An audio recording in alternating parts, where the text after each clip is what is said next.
എന്തായാലും കോൺഗ്രസിനും ഇടതുപക്ഷത്തിനും അറിയാം ദത്താത്രേയ ഹൊസബളെ അങ്ങനെ ഒരു പരാമർശത്തിലൂടെ എന്താണ് ഉദ്ദേശിച്ചത് എന്ന് ഒരു ചർച്ച നടത്തുക, അതിലപ്പുറം ഒന്നുമില്ല. പക്ഷേ RSS ഹിന്ദു രാഷ്ട്രവാദവുമായിട്ട് മുന്നോട്ട് പോകുന്നു എന്ന രീതിയിൽ തെറ്റായ പ്രചരണം അത് ഇതിനകം തന്നെ ആരംഭിച്ച് കഴിഞ്ഞിട്ടുണ്ട്.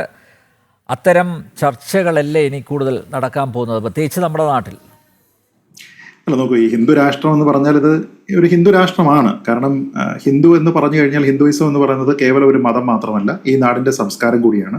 ആ ബ്രോഡായിട്ടുള്ള ആംബിറ്റിലേക്കാണ് നേരത്തെ പറഞ്ഞിരിക്കുന്ന ബുദ്ധമതവും ജൈനമതവും സിഖ് മതവും എല്ലാം ചേരുന്നത്. അതുകൊണ്ടാണ് യൂണിവേഴ്സൽ ലോ പോലും ഈ ഇത്രയും 4-5 മതങ്ങൾക്ക് ചേർന്ന് തന്നെ വരുന്നത്. അപ്പൊ അതുകൊണ്ട് അതിനെ എക്സ്പ്ലിസിറ്റ് ആയിട്ട് അങ്ങനെ പറയേണ്ടതില്ല. അതുകൊണ്ടാണ് നമ്മുടെ സൈന്യത്തിന്റെ ഭാഗമായിട്ടാണെങ്കിലും നമ്മുടെ ഏതെങ്കിലും ഒരു കോൺസ്റ്റിറ്റ്യൂഷണൽ ബോഡിയുടെ സ്ലോഗനിലാണെങ്കിലും ഒക്കെ തന്നെ നമ്മൾ ഹിന്ദു പുരാണങ്ങളിൽ നിന്നും ഒക്കെ തന്നെയാണ് ഇതിന്റെ കാര്യങ്ങളെല്ലാം തന്നെ എടുത്തിരിക്കുന്നത്, ഇതിന്റെ ആപ്തവാക്യങ്ങൾ ഉൾപ്പെടെ.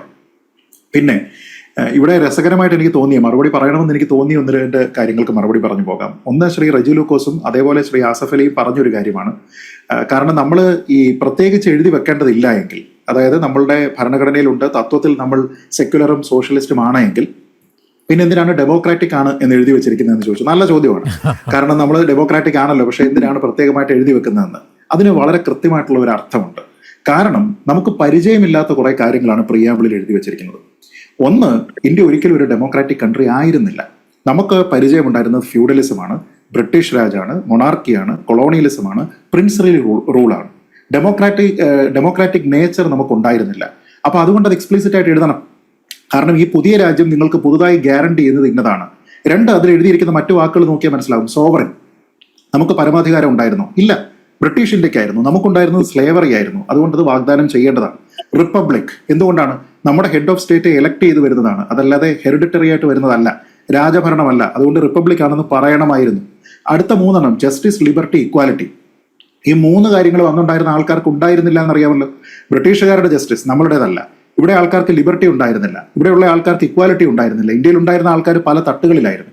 അപ്പൊ ഇതെല്ലാം നമുക്ക് പരിചയമില്ലാത്ത കാര്യങ്ങളെ ഗവൺമെന്റ് ഇത് നൽകും എന്നാണ്, ഡിസ്ക്രിമിനേഷൻ ഒഴിവാക്കും എന്നാണ്, അത് ഗ്യാരണ്ടി ചെയ്യുന്ന കാര്യമാണ്.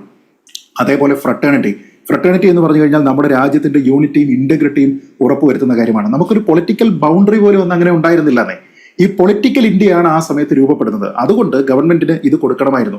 പക്ഷേ സെക്യുലറിസം ആയിക്കോട്ടെ, അതേപോലെ തന്നെ സോഷ്യലിസം ആയിക്കോട്ടെ, ഇവിടെ ഇൻഹറന്റ് ആണ്. ഭരണത്തിലിരിക്കുന്ന ആൾക്കാരെല്ലാം, അത് രാജഭരണം നമ്മുടെ ട്രഡീഷണൽ നമ്മുടെ സംസ്കാരത്തിന്റെ ഭാഗമായിട്ടുള്ള അന്നത്തെ ഭരണ രീതികളായിരുന്നെങ്കിൽ പോലും അത് ഉറപ്പുവരുത്തുന്നത് സ്ഥിതി സമത്വമായിരുന്നു. അല്ലെങ്കിൽ ഇന്ത്യയുടെ അണ്ടർലൈങ് ആയിട്ടുള്ള ഒരു കാര്യമെന്ന് പറയുന്നത് തന്നെ ഈ ചെറുതും വലുതുമായിട്ടുള്ള മതങ്ങൾക്കെല്ലാം ഇവിടെ നിലനിൽപ്പുള്ളത് കൊണ്ടാണ്. അത് സെക്യുലർ എന്ന് എഴുതി വെച്ചത് കൊണ്ടല്ല.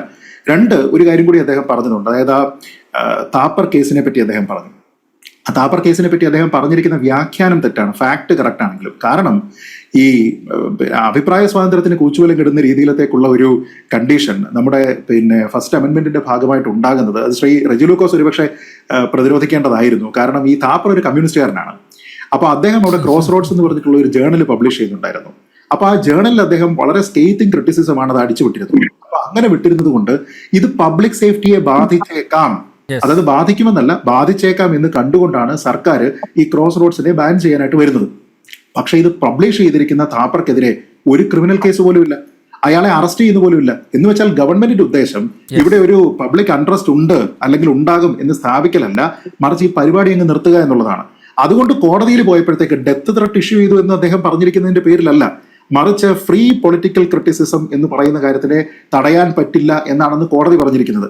സെക്യൂരിറ്റി ഓഫ് ദ സ്റ്റേറ്റ് എന്ന് പറയുന്ന ഒരു സംവിധാനമുണ്ട്, നമ്മുടെ രാജ്യത്തിന്റെ സുരക്ഷ. ആ സുരക്ഷയെ ബാധിക്കുന്നെങ്കിൽ മാത്രം നിങ്ങൾക്ക് അതിനെ സപ്രസ് ചെയ്യാം, പൊളിറ്റിക്കൽ ക്രിറ്റിസിസത്തിനെ. പക്ഷെ ഈ കേസിൽ അത് ബാധിക്കുന്നില്ല എന്നാണ്. അല്ലാതെ ഡെത്ത് ത്രെട്ട് ഇഷ്യൂ ചെയ്ത് കഴിഞ്ഞാൽ ഏത് കാലത്തും നമ്മുടെ നാട്ടിൽ ആൾക്കാരെ കസ്റ്റഡിയിൽ എടുക്കാനുള്ള വകുപ്പുണ്ട്. അത് അദ്ദേഹം പറയുന്നത് പോലെ അല്ല.